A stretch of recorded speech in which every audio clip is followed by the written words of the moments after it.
Welcome, everybody, to Freelance Writing Direct. I'm your host, Estelle Erasmus, the author of Writing That Gets Noticed, Find Your Voice, Become a Better Storyteller, Get Published, which was named by Poets and Writers a best book for writers. Every week, I speak with novelists, with authors, with writers of every niche to talk about their tips, their tricks, their strategies, and how the sauce is made, including creative advice. I'll talk about essays and articles and share my own experience from 3 decades of publishing. So join me every week and grow your business and build your craft with Freelance Writing Direct. And don't forget to subscribe, rate, and review on iTunes. And follow along on Substack, where I share special clips for subscribers only at estelleserasmus.substack.com. Welcome, everybody, to this episode of Freelance Writing Direct. I'm your host, Estelle Erasmus, and today I'm so happy to have Sam Hiyate with us. And Sam is the president and CEO of The Rights Factory. And he's always looking for new voices to bring into the publishing market. He has been there for 2 decades, and hundreds of books have resulted in several bestsellers, such as More, the memoir by Molly Rodin Winter, this one summer, the graphic novel by Jillian and Mariko Tamaki, and nonfiction such as Healthy AF, Ditch the Diet, and The Myth of Capitalism, and fiction such as Girls in White Dresses and The Adult. So he covers the genres, he covers the gamut. And Sam, I'm so excited to be speaking with you today. Welcome. Thanks, Estelle. I'm happy to see you. So Sam and I met when we both spoke at the Irma Bombeck Writers Conference, which I think was maybe a year ago, maybe a little bit more. And it was just so wonderful to hear him speak and to see his wide breadth of experience with writers and finding their places in the market. And so I just know that you have so much to share. So what is the glut in the market right now that you think, with all your experience, needs to be filled? I don't know if it's a glut, but probably the most exciting thing is watching speculative elements being mixed in with traditional genres. So almost any literary story will be more exciting with speculative elements. I've noticed that horror, but romanticy has been big for a couple of years now. And probably the most exciting thing is watching how much money editors can spend on things like romanticy and retellings with, supernatural or paranormal or speculative elements. That is kind of exciting to watch. It's kind of reminiscent of what's happening in Hollywood, where they'd rather tell you something where the story is known and there's a slight twist on it because it's bankable. The story is bankable rather than taking a risk on something else. So that's great if you are doing a certain kind of writing. For everybody else, it's a challenge as always. I'm looking specifically these days for kind of what I would call Hollywood memoirs, which is like true stories that would work really well on the big or small screen. That's a little harder to push because even if it's a great story, publishers will come back to me and they'll say, Sam, we're not sure about the platform of this person. We want big authors and who are already reaching people. So it's a challenge. In 20 years, there's probably been 4 or 5 different periods where I could say, this is what's happening now. That's a little different. So it's constantly changing. It makes it interesting. It's exciting. I'll be honest. I think that this year is always going to be more exciting than the year before, even though I have noticed that since the pandemic, a lot of editors that I'm pitching to are a little slower than they were before. I don't know if it's because they've discovered the work-life balance and they're happy to say, I'm off today. I'm going to spend time with my kids. I'm not working. Whereas before, maybe because so much of this activity is in New York, where it's like the grind and you're just like, everybody's working 12-hour days to catch up and do their reading and have meetings and figure out what they're going to buy. But it's been a little quieter and a little slower, at least for the kind of things that I'm representing. Some of my agents that are doing more romantasy and horror are getting a lot more action than I am, but I'm happy. We all still love books, and books are important for lots of reasons, not the least of which is the fact that books are still the number one way for Hollywood to feed itself. All the stories that, books are the trial where they're like, did the book succeed? Because maybe the movie or the TV show will. I'm such an optimist. I always feel that now is the best time. It's just that we have to accommodate how the market is interacting with us agents and with new writing. So when you say speculative elements, what do you mean by that exactly? I mean, like science fiction-y, fantasy elements, some kind of magic or something that goes beyond the traditional kind of reality-based story. So speculative, something that has a fantastical or an element of science fiction where, like, throw in time travel, for example. So The Time Traveler's Wife is basically a commercial story with a speculative hook, which is the time travel. Interesting. Okay. So taking like kind of realistic stories and then adding those magical speculative elements make compelling stories. I think of maybe A Discovery of Witches. Do you think that there's something in the public consciousness that's craving magic? Well, I think the idea of escapism, considering the way the world is right now, I can absolutely understand the need for escape or our entertainment to be more fantastical. I mean, we're living in wartime all of a sudden. We're living in a time where political parties can't even meet and have a conversation about anything. There's no middle ground. It's hard to see where things might go from here or how they might improve. Whereas Yeah. in that kind of space, for people to keep hope or optimism alive, you want to find stories that have redemption, that have hope, that give you a sense of things might get better, a reason to be enthusiastic. You have 16 agents who work for you. How do you navigate that? That's a lot of people. No, it's really quite easy because almost everybody has different tastes, and there's only a few times when two of us might like the same project. Because I realized maybe almost 15 years ago now that I was already tapped out in terms of how many clients I could manage. And I thought if I wanted to bring more change to the world, I needed to have other agents and kind of amplify our activity. So a lot of businesses you can scale up by just finding a different market, and you can scale the business up and double and quadruple and go up in size that way. But for us, it's a lot of attention to the talent, and we don't want to lose that relationship, that closeness that we have.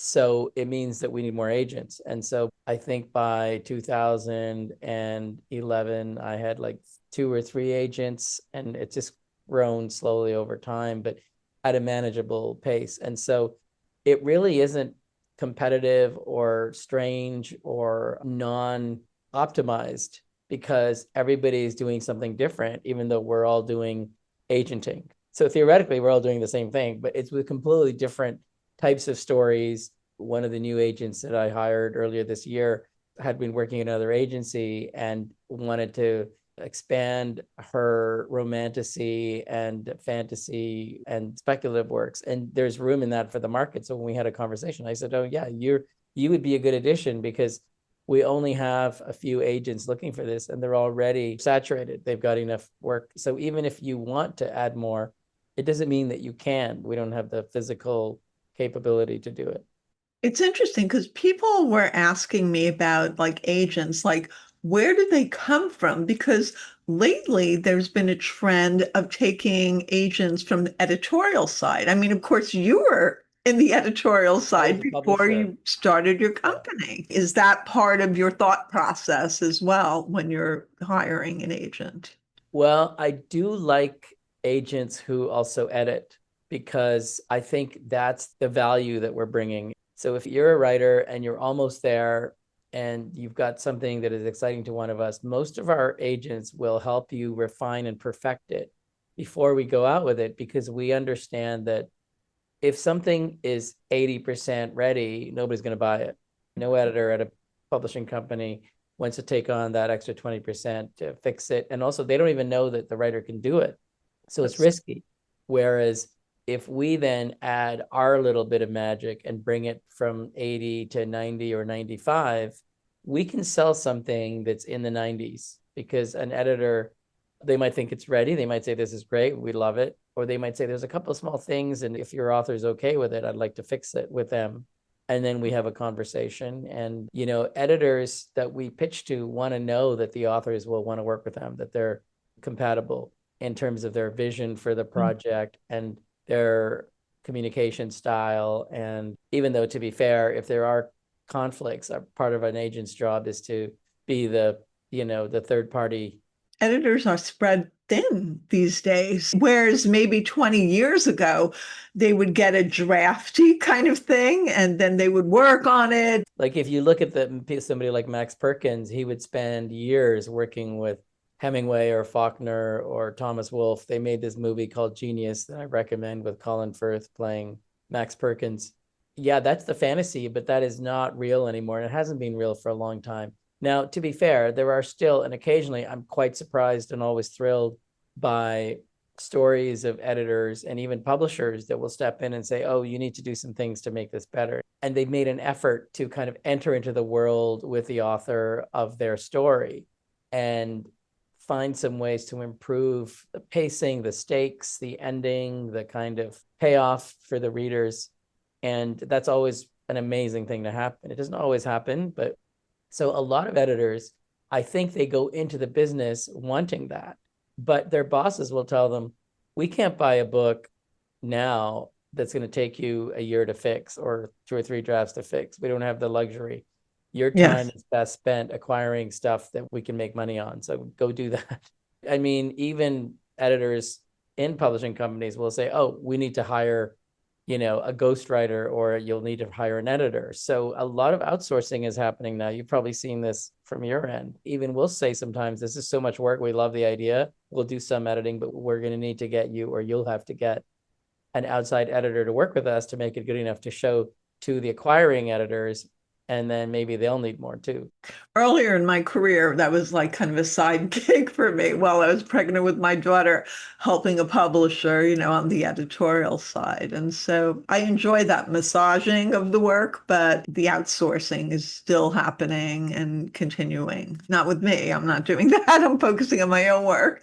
But I definitely see that. I wanted to ask you, so when you were at Irma, you were part of the pitching process where people came and they pitched to you. What is a really good way for someone to approach you? I would say out of every 30 or 40 pitches, I might want to see only a few of those. So I've become very good at saying no. And I know a lot of junior agents can't say no. They don't want to hurt people's feelings. They don't want to offend them. So they will say yes to looking at stuff, even if they think it's going to be a long shot. So instead of doing that, I feel I have enough gravity and enough conviction now that I can say that's not right for me, and here's why, if they want to know why. But I think what I like about the personal pitching is that a lot of people are okay with being said no to because they expect it. Like not everybody that you're going to pitch to is going to think, oh my God, that sounds amazing. You could be a genius. I mean, you could be, but genius takes you to do it and then somebody else to recognize it. But let's say somebody who you don't know, you haven't seen their work yet, and they're pitching you. The first thing is that they have to do their homework. The more they know about me, my company, my agency is good. And what I really like are the people that say, Sam, I wanted to meet you because I know this is your company. I don't think this is for you, but I'm wondering, some of the people have done their homework. We have all of our agents online, their bios and what they're looking for are on the website. So they'll say, I looked at the Rights Factory and I found this person, and I think they'd be a good fit. And I'd say, you know what? They would be, but they're closed to queries right now. So let me think of another way of doing it. And often what I'll do is, even if it's not right for me, because I never know exactly who's going to be closing and who's reopening to look at stuff because they've got bandwidth, that I'll say, if you just send me the query, I'll post it and send me a sample and I'll share it with the agency. Because I feel like that's the kind of goodwill that I can bring to that meeting, especially if somebody's going to take time to meet with me. Often they're paying for the privilege through the conference or whatever. Instead of saying, no, that's not right for me, I can say, I don't think it's right for me, but it might be right for somebody. So that's one thing I can offer, but only if I really think that it's what they're saying could fit with everybody, because I know mentally, because I've hired everybody that's working at the agency, I kind of know and we have weekly meetings, I kind of know what they're excited about and what they might not be. So I'll say, oh, this might be a good fit. I try my best. And sometimes we try and nothing happens. Yeah. So I want to just jump in for a minute. Before we spoke, I mean, I've done this before, but I went to Publishers Marketplace, put in your name, and got 13 pages of book sales and where it went to and the different publishers. And so anybody could do that and see the genres you're covering, the types of books, the description. This is showing from March, and they're constantly being added to, but it's quite a number of years back. I think mine started in 2004 when I launched the agency. I mean, strangely, yes. PM just started around that time too. So when they're pitching you, like, how should they give their elevator pitch? What to you really works? It might not be something you're taking or think that one of your other agents could take, but what is it that works for you in that? So sometimes people are a little nervous, especially if they're not used to this process. And so I try to make sure that if they start racing or are obviously a little stressed, I'll just try to get them to take a deep breath and start again so that we're communicating. And that's probably the most important thing, is not to be too nervous when you're pitching. Some people that have theater experience or performance experience are great. They come, they're relaxed. Some people who have had acting experience will memorize their pitches, and then they'll just tell you, then you're having a conversation. So for me, I don't mind if you start with the pitch by telling me the stuff that would normally be in a query letter. But one of the advantages of meeting somebody at a conference is it's an interactive experience. We can actually communicate, like it's a dialogue, not a monologue. So I will say, oh, wait, tell me about the story. And then I'll ask questions. Is this character doing that, or did somebody else, so I'll want some clarity. And then, in that meeting, whether it's 5 minutes, because sometimes all they give you is 5 minutes, sometimes it's 15. But during that time, I want to get a sense of the person, the work, and is the work ready for an agent? Because sometimes people are pitching and it's not ready. They haven't maybe done enough drafts of the material. It's not as polished as they would like or we would like. And one of my jobs sometimes is to say, I feel like you might need a little more work sorting out the story, because I will ask tough questions about the story. What is the shape of the story? Is it something that if me or one of my other agents, if we started reading it tomorrow, would we finish it and say, this is great, we want to talk to you about representation? Because that's how good it's going to have to be. Sometimes people will pitch me saying, oh, it's a year off, I just wanted to get the pitch over with now because it's less pressure. And I'm okay with that. Sometimes I'll get a note from somebody. I just got one of these from a year ago saying, I met you at this conference, you were so encouraging, so here it is. And I love that it took them a year to, in some ways, perfect it, to make it as good as they can before they pass it on, because that's what I really want. I want to know that if I ask you, is this your best work? And if you say, actually, I could probably still do more work on it, then it's not ready for me to see it. Yeah. And how do you like them to lead? Do you like them to say, what's the next step? Or obviously, if you're saying no, that ends it.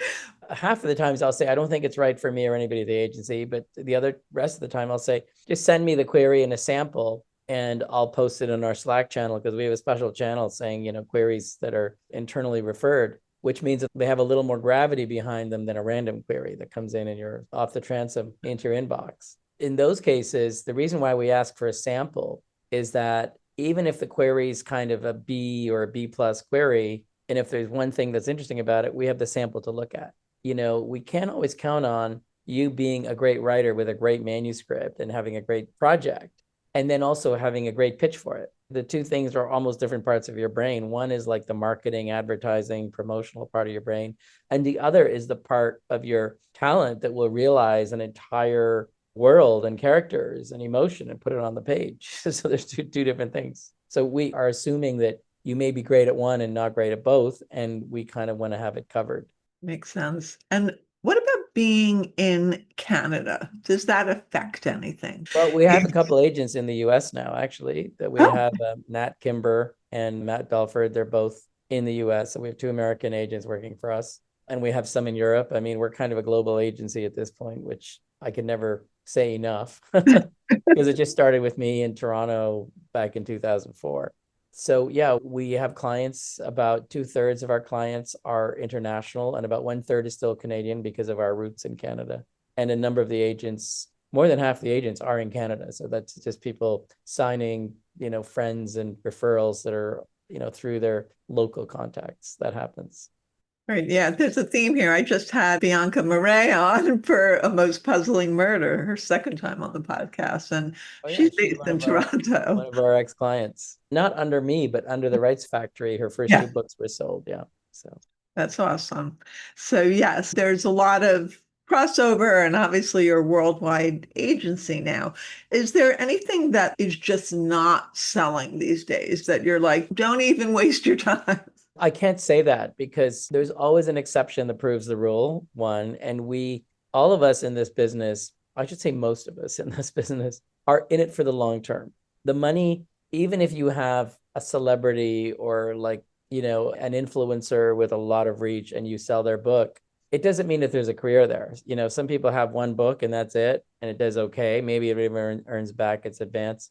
And then you don't know where the next one is, So where a lot of us as agents get excited are where you've got a writer who is actively building a career so that over time you have multi-books and then they keep reaching more and more readers. And then you have a big moment, like there was that crazy moment where Scribner had been supporting Anthony Doerr for 5 books. And then a few years ago, he did All the Light We Cannot See, which sold so well that it earned back all of his other advances. Because for the first 4 books, he was kind of hit and miss, but Scribner believed in him and they said, we really think something good's going to happen to this guy. So there still is that kind of old school publishing. And that is a very literary novel. Now, it is a popular historical theme, which is World War II. And there's a lot of time for drama there because other than maybe the current age, when has evil been that obvious? Yes. But there still are stories like that. And I love seeing publishers when they are finessing, should I say, their offers and their P&Ls so that they can make room for a book that they think is important, even though they're not quite sure how it's going to make money. I've heard that because now I call it the backlist babies, right? Because something can go on TikTok and go viral, and it's a book that was 5 years ago.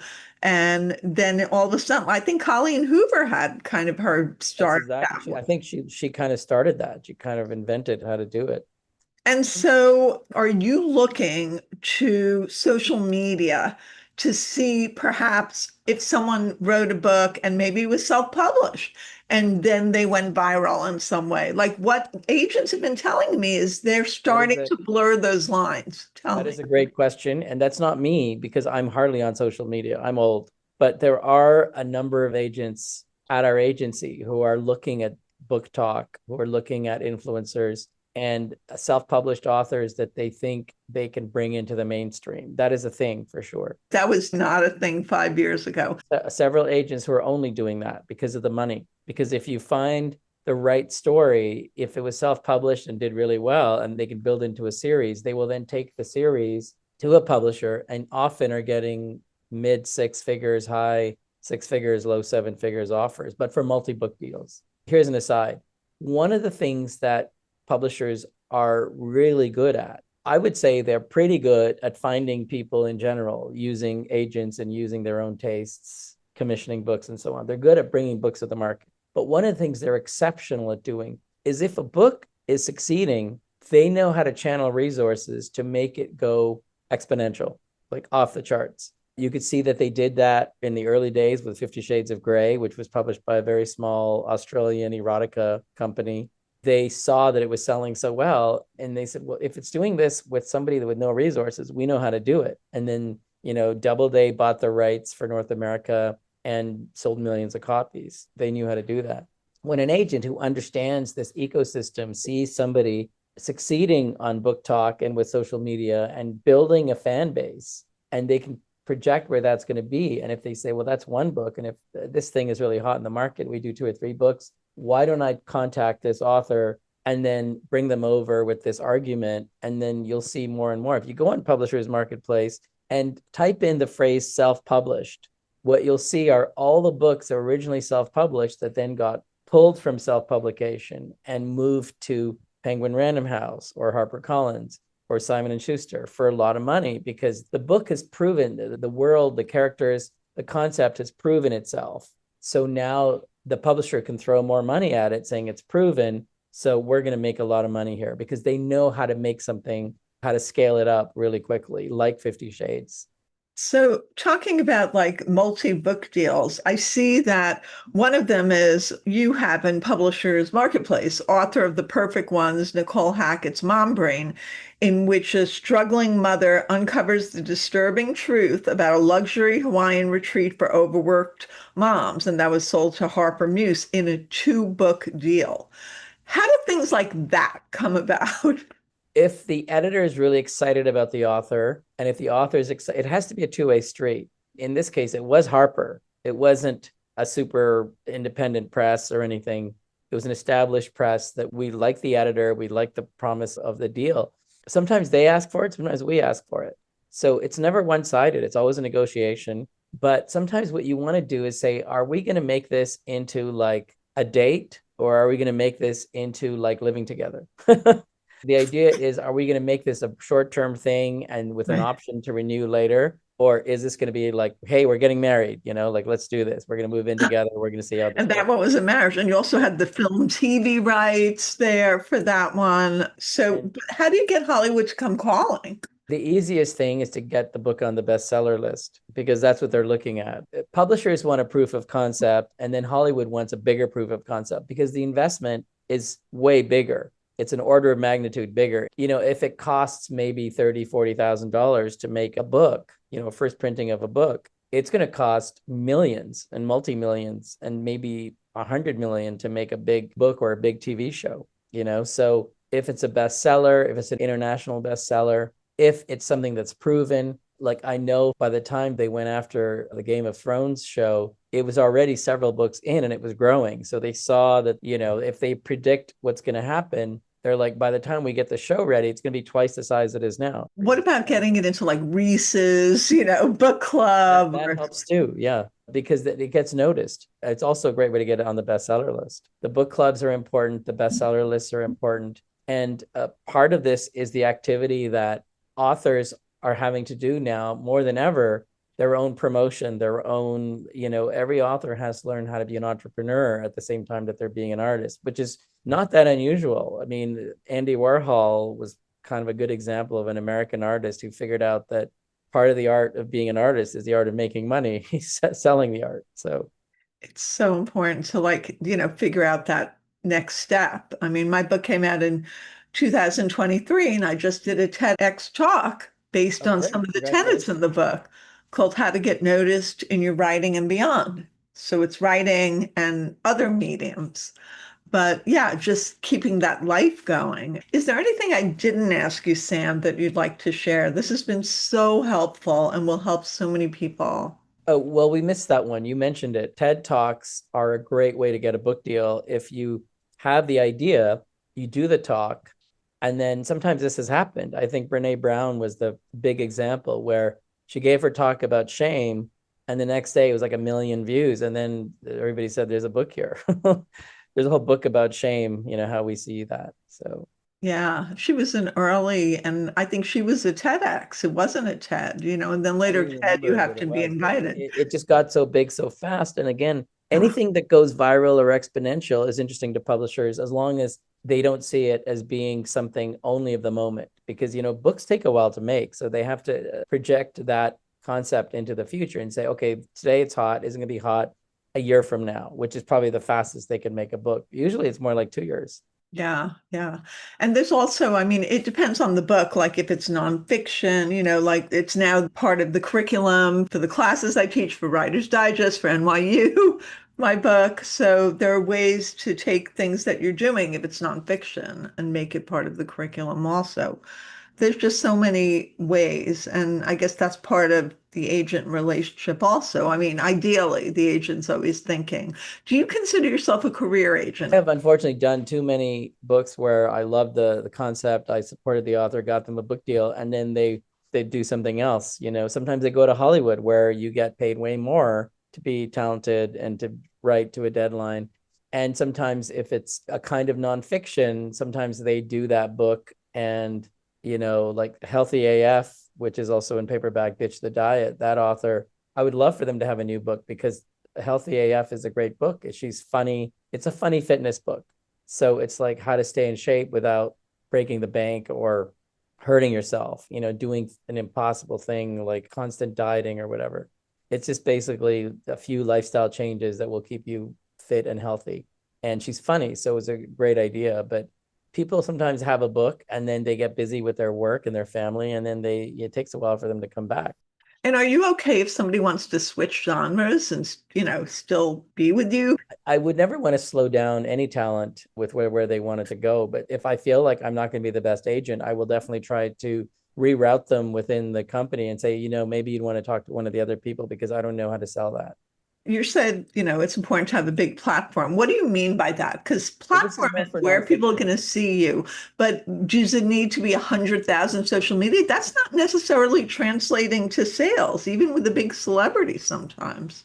So yeah, that's the tricky part. Essentially, what I've been noticing, and when I was in New York recently, they talked about some of the influencers that were on TikTok, that were on Instagram, that were developing huge followings, but that's only part of it. The book that I'm thinking of, the author had such a great niche, they had such a great presence. Like you could see their kind of showmanship and charisma on their video. So you're like, well, this is talent we can invest in. This person's going to sell whatever. They're doing it consistently. They've built a huge fan base. So it's not hard to imagine that, assuming that the book is the right book, these fans are going to buy the book. Now, you can't guarantee that it's a number of followers only, even though, to be fair, a mailing list and something like a Substack or even a LinkedIn for business people, LinkedIn automatically makes your post into a newsletter anyway. It's just there's an option you have there. I had a friend who said, Sam, I'm going out with this person on LinkedIn.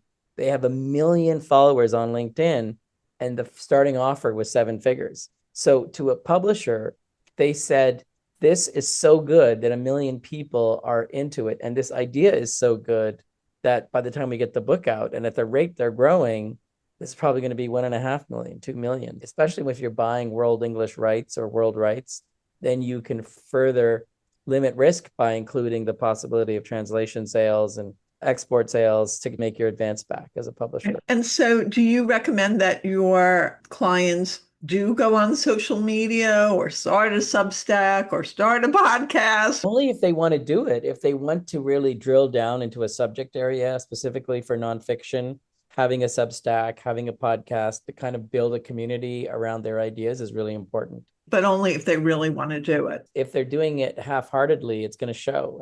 What I'm going to do is, because you mentioned it, I'm going to look at your TED Talk and see what you're up to. I might maybe use your book as a resource because I remember seeing it at the Bomback conference, but I haven't really read it. So I'm kind of excited that we're doing this and kind of reconnected.